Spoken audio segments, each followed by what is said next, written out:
Have you told them what's happened? No. I think it would help if you were here.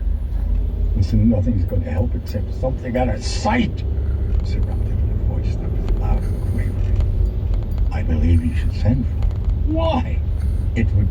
I've asked you to drive a demon out, God damn it, not ask another one in! Chris's features contorted in anguish. What happened to the exorcism all of a sudden? But what the hell do I want with Howard? We can talk about that later when... Talk about it now, God damn it! What the hell good is Howard right now?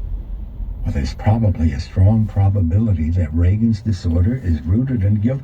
Guilt over what? Chris squalled, her eyes wild.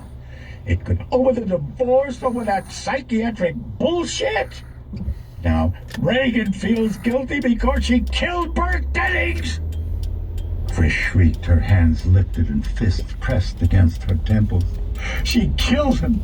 She killed him, and they'll put her away! They're going to put her away! My God! Karis caught her up as she crumpled, sobbing, and guided her toward the sofa. It's all right, kept telling us. It's all right. Well, put her away! It's all right. Karis eased Chris down and helped her to stretch out on the sofa. Then he sat on its edge and took her hand in both of his. Racing thoughts now. Of Kinderman, of Dennings. Chris sobbing. Unreality. All right. It's all right. Take it easy. Take it easy. It's all going to be okay. Soon the crying subsided, and he helped her sit up. He brought her water and a box of tissues that he found on a shelf behind the bar. And then he sat down beside her. Oh, I'm glad, Chris said, sniffling and pulling her nose. You're glad? Yeah, I'm glad I got it out. Oh, yes, that's good. And now again the weight pressed heavily down on the Jesuit's shoulder. No more. Say no more, he tried to plead his heart. You want to tell me why? He asked Chris gently. Chris nodded mutely and then weakly she said, Yes, I do. She wiped at an eye and began to speak haltingly and in spasms.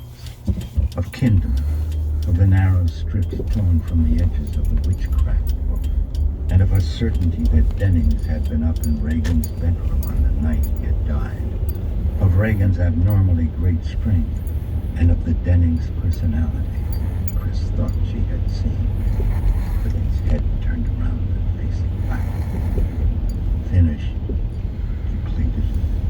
She waited for Karis's reaction, and just as he was about to tell her his mind, he looked into her eyes and her beseeching expression, and instead said, You can't be really sure that you did. Burke's head turned around, the things it says?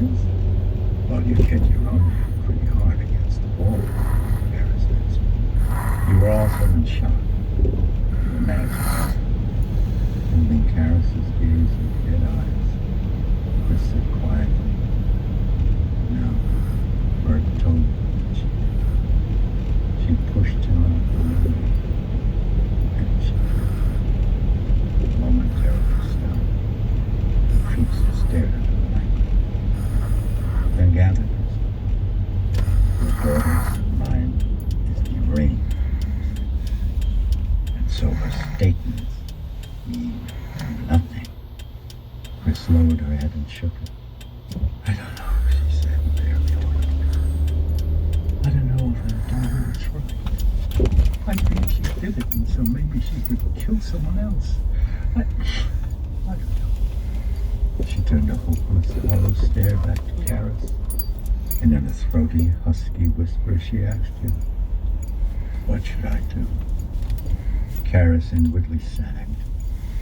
The weight was now set and confident.